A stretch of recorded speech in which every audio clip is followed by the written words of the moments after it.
Hi, I'm Elena Mangum, the Literacy and Learning Specialist at the Center for Development and Learning.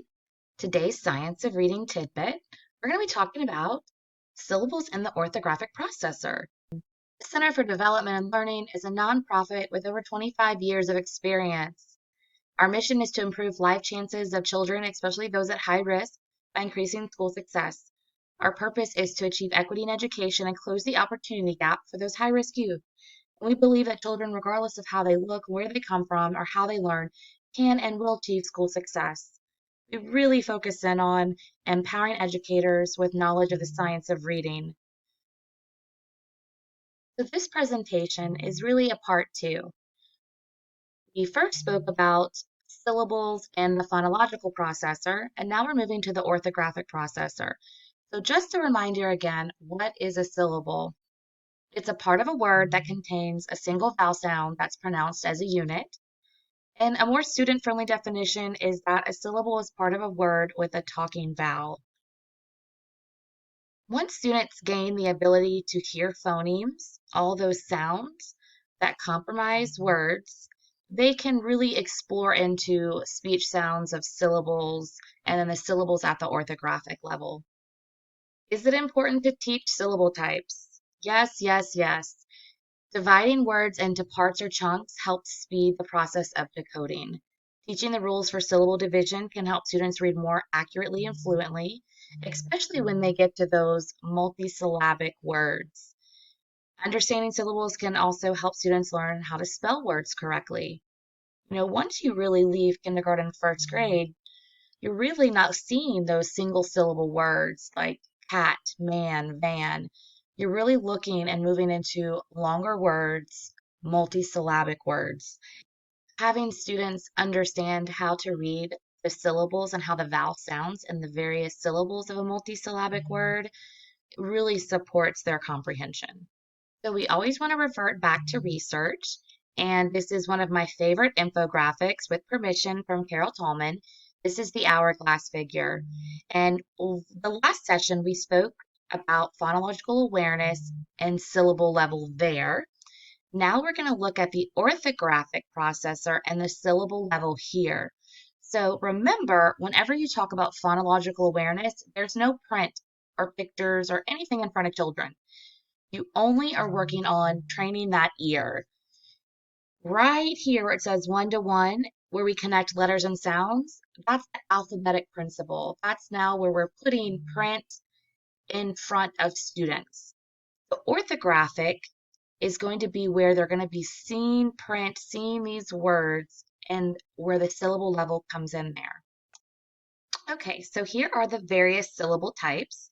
We have closed syllable, VCE, so vowel consonant silent E, open syllable, vowel team, vowel R, also called R controlled, consonant LE, and then the other category. For students to get that fast recognition and recall of these chunks of words in the multisyllabic word, we really need to know as an educator all of these different syllable types so that as we're teaching these to students, we have a better grasp ourselves. Sometimes when we get to be, an adult and we are educating younger ones, we just kind of do things automatically and don't remember that we need to break these lessons apart for our students. We're going to talk about closed syllable type first.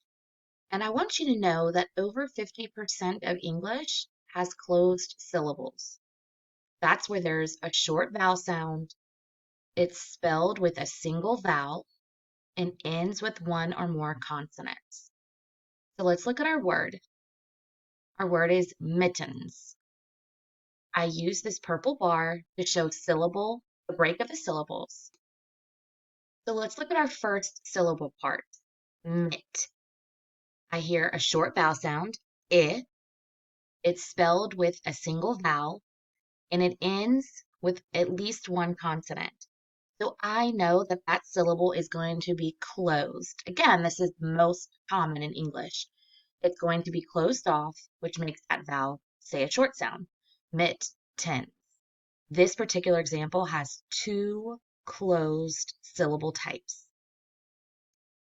So vowel consonant silent E syllable type, VCE, you're going to hear a long vowel sound.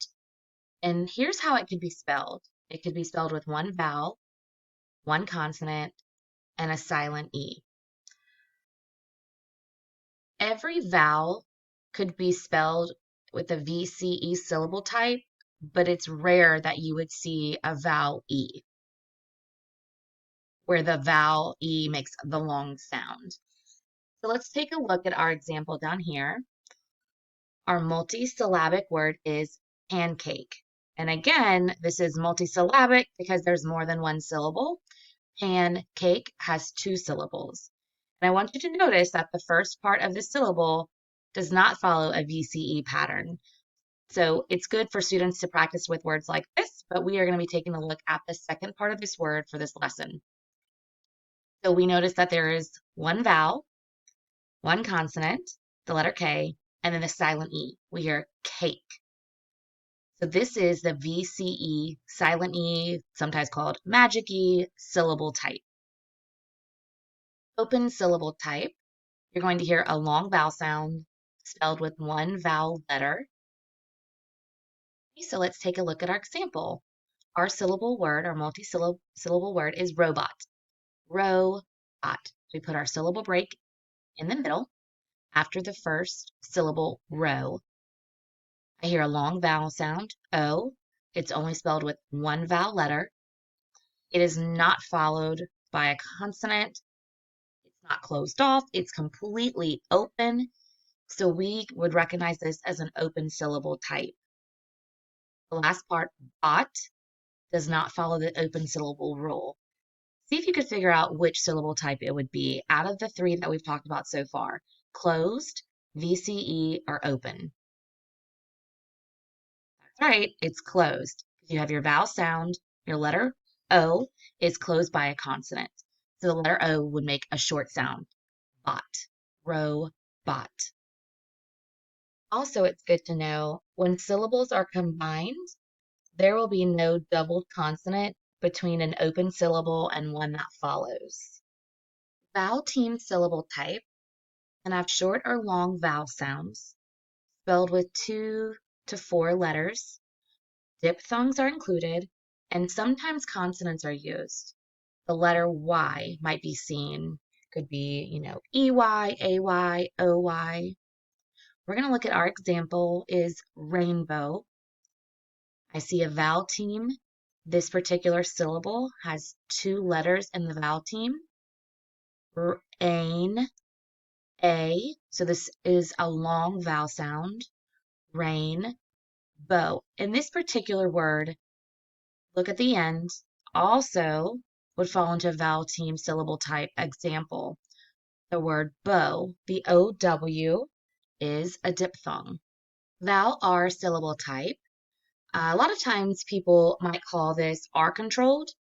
When I was taught vowel R, it made more sense to me, and it did for my students as well, because that's how they would see it in words. They see the vowel before the R. So this syllable type is where that vowel is controlled by the R. But when they're visibly looking at it and seeing the words in print, they will see a vowel coming before the consonant R. You'll see it spelled with ER, IR, OR, AR, and UR. Let's look at our example, marker. Let's clap it out. Marker. This is a 2-syllable word. So let's look at our first part of the syllable, mar. I see AR. We know that R really kind of takes over that vowel sound. So you hear R, and then look at the final syllable, cur. Again, there's the vowel R syllable type, the ER, and the R really taking over that vowel sound, cur, marker. Next, we have consonant LE syllable type. These are going to be unaccented, located in the final syllable position. You're going to have a consonant before the letter L, and it's going to end with a silent E. Let's take a look at our example, turtle. Here's the unaccented portion of the syllable located in the final position.